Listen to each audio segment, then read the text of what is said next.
আপনাদের সকলকে আমি একটি বিনীত অনুরোধ করতে চাই, করব সত্যি? আচ্ছা, কি সেই বিনীত অনুরোধ? প্রিয় ভাই বোনেরা, আপনাদের সাথে আমি 18 বছর ছিলাম। বিভিন্ন সময়ে বিভিন্ন অনুষ্ঠানে অনেক মানুষের সাথে দেখা হয়েছে। আপনাদের সাথে বহু স্মৃতি আমার রয়ে গিয়েছে। আপনাদের সাথে বহু দুঃখ কষ্ট আমি শেয়ার করেছি।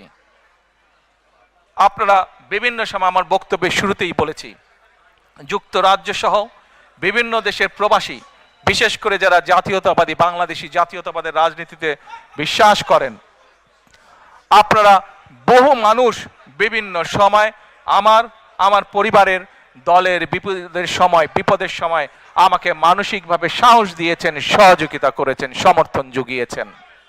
আজকে বিশেষ করে লন্ডনে যারা আছেন, বিশেষ করে তোমরা যারা ইয়াং আছো, ছবি তোলার জন্য পাগল হয়ে যাচ্ছ, প্রত্যেকের কাছে আমার একটি অনুরোধ, 25 তারিখে ইনশাআল্লাহ আপনাদের দয়া, আল্লাহর রহমতে আমি দেশে ফিরে যাব। কিন্তু এখানে উপস্থিত, এই ঘরে উপস্থিত প্রত্যেকটি মানুষের কাছে আমার অনুরোধ, দয়া করে কেউ আপনারা এয়ারপোর্টে সেদিন যাবেন না। দয়া করে কেউ আপনারা এয়ারপোর্টে যাবেন না আপনারা। কারণ এয়ারপোর্টে গেলে একটি হট্টগোল তৈরি হবে এবং মানুষ জানবে যে এরা সব বাংলাদেশি, এবং দেশের সুনাম নষ্ট হবে, দলের সুনাম নষ্ট হবে।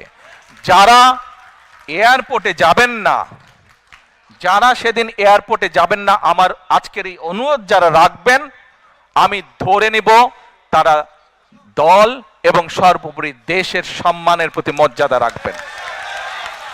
আর আমার মানা করা সত্ত্বেও, আমার অনুরোধ করার পরেও যারা যাবেন, আমি ধরে নিতে বাধ্য হব যারা ব্যক্তিগত স্বার্থের জন্য সেখানে গিয়েছেন। কাজেই আপনাদের কাছে বিনীত অনুরোধ রেখে আমার বক্তব্য শেষ করছি।